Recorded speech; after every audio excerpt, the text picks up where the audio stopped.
You were not alone last night. You were surrounded, laughter everywhere, conversations flowing, people smiling at you, talking to you, including you in every moment of the night. And somehow, right in the middle of all of it, something in your chest went completely quiet. Not peaceful quiet, empty quiet. The kind that makes you excuse yourself to the bathroom, just to stand alone for 60 seconds and breathe without performing. Stay with me.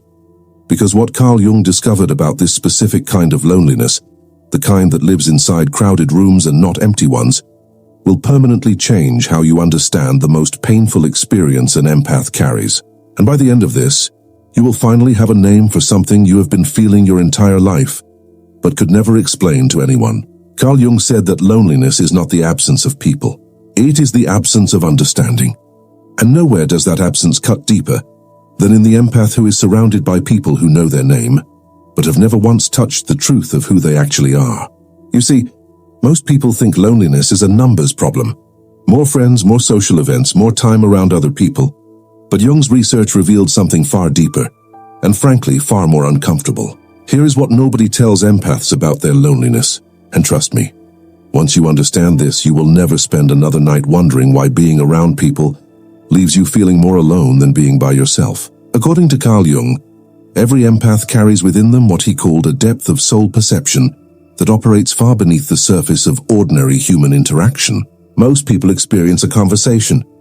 You experience the entire emotional universe underneath it. Most people hear what someone is saying. You feel the 17 things they are not saying. Most people walk into a room and see people having a good time. You walk into that same room and feel the unspoken grief of the man standing by the window. The anxiety that the woman laughing too loudly is using to cover something she has not told anyone. The quiet desperation of the couple who look happy from across the room and have not actually talked in 3 weeks. You feel all of it, without being invited to, without being told any of it, without a single person in that room knowing what you are carrying on their behalf. But here is the critical piece most people miss. When someone is in a room full of people but carrying the emotional weight of everyone in it, they have no room left for their own experience. And that is exactly what Jung warned about.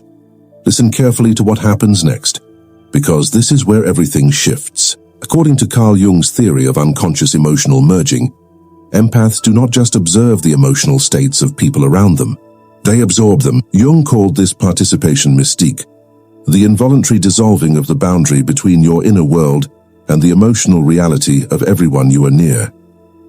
It happens automatically. It happens before you can stop it. And here is where it becomes devastating for empaths specifically. When you are unconsciously carrying fragments of every person's unexpressed emotional reality, their anxiety, their loneliness, their grief, their quiet desperation, your own emotional signal gets completely buried underneath all of it. You cannot feel yourself in the room, because there is no room left for you. You are too busy holding everyone else together from the inside to have any experience of your own, and so you end up more alone than anyone, surrounded by people, invisible to all of them, including yourself. But here is where it gets absolutely critical for empaths specifically. And this is where Jung's work becomes not just fascinating, but essential. Carl Jung discovered that the empath's loneliness is not simply the pain of being unseen by others. It is the pain of having slowly become unseen to themselves. Here is what that actually means. Every time an empath walks into a room and instinctively adjusts their depth to fit the surface level of the environment, every time they shrink their sensitivity, dim their perception, perform a lighter version of themselves to avoid making people uncomfortable, something happens beneath the surface. They lose a little more contact with who they actually are. Over years of doing this, over a lifetime of making themselves smaller to survive in rooms that were never built for their depth, the empath slowly forgets what it feels like to be fully themselves anywhere. Jung called this the erosion of the authentic self, and he said, it is one of the most quietly devastating psychological processes a deeply sensitive person can experience, because you cannot be lonely for other people without first becoming a stranger to yourself. But here is the part that will absolutely change your life, because Jung did not just identify this wound. He discovered exactly where it comes from. And the answer is not what you think. According to Carl Jung, the empath's loneliness is not caused by other people's inability to understand them. It is caused by the empath's unconscious belief that their depth is too much. that their sensitivity is a burden, that the full weight of who they actually are, the perception, the feeling, the soul-level awareness that makes them extraordinary, is something they need to hide in order to be accepted. Jung called this the shame of depth, the deeply embedded, often unconscious conviction that the very thing that makes you who you are is also the thing that makes you unlovable. And so the empath hides it. In every room they enter, in every relationship they build, in every conversation where they could have been real, but chose to be acceptable instead. And then they wonder why they feel alone. Here is how the loneliness actually works, and why empaths will never solve it, the way everyone tells them to. When an empath is operating from the shame of depth, when they are unconsciously hiding their full perception and sensitivity to stay safe, they cannot receive genuine connection even when it is being offered. Because they are not presenting a self that can actually be known, they are presenting the edited version, the lighter version, the one that fits the room. And when someone connects to that version, when someone sees the performance and says, "I understand you," something in the empath goes quiet in exactly the wrong way. Not peaceful, hollow, because they know. They know that the person is not seeing them.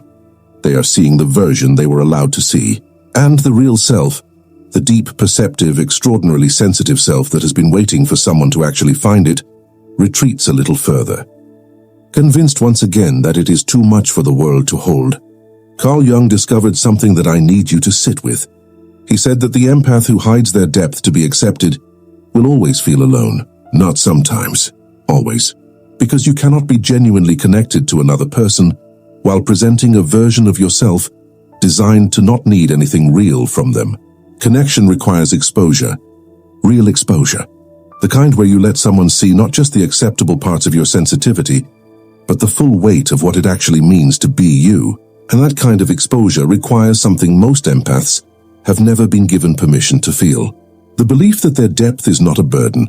It is a gift, and the right people will not just tolerate it. They will need it. But here is the final piece that makes this transformation permanent. And it is the most important thing Carl Jung ever said about the empath, who feels alone in every room. He said that the cure for the empath's loneliness is not finding people who understand them. It is becoming someone who understands themselves. Jung called this the return to psychological sovereignty, the deliberate, conscious, irreversible act of reclaiming your own depth as something worth being known for instead of something worth hiding. The sovereign empath does not walk into a room and immediately begin shrinking. They walk in and make a quiet internal decision. I am not going to perform a version of myself that fits this room. I am going to be exactly who I am, and whoever can meet me here, whoever can hold this level of depth without flinching, is exactly who I am looking for, and everyone else I will hold with warmth.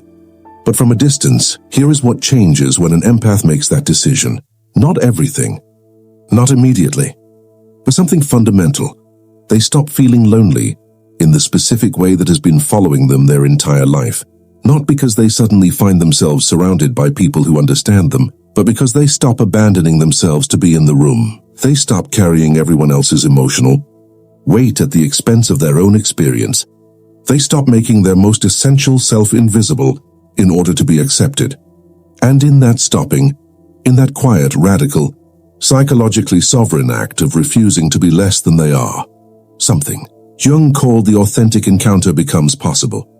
For the first time in their lives, they are fully present in the room, not managing it, not holding it together from the inside, not performing a lighter version of themselves for its comfort, just there, fully, as themselves.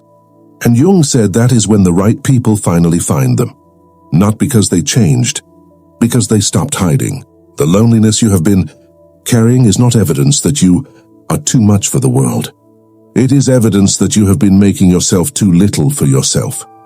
And the moment you stop doing that, the moment you decide that your depth is not something to apologize for, but something to protect, to offer selectively, to bring fully into the spaces and relationships that have actually earned it, the loneliness does not disappear overnight, but it changes its nature entirely. It stops being the pain of being invisible. It becomes the clarity of someone who finally knows exactly what they are looking for and exactly what they are worth. Carl Jung spent his entire career studying the invisible forces that shape human experience, and his conclusion about the empath who has always felt alone in a room full of people was not that they need to find better people. It was that they need to stop hiding from the ones they have already found, including themselves, especially themselves. If something in this reached the part of you that has been sitting in crowded rooms, feeling completely invisible, you are not broken for feeling that. You never were. Share this with the empath in your life who has been performing connection for so long they have almost forgotten what real connection actually feels like. They need to know that their loneliness was never a life sentence. It was always a compass, pointing them home to themselves. And subscribe because what comes next is going to go even deeper.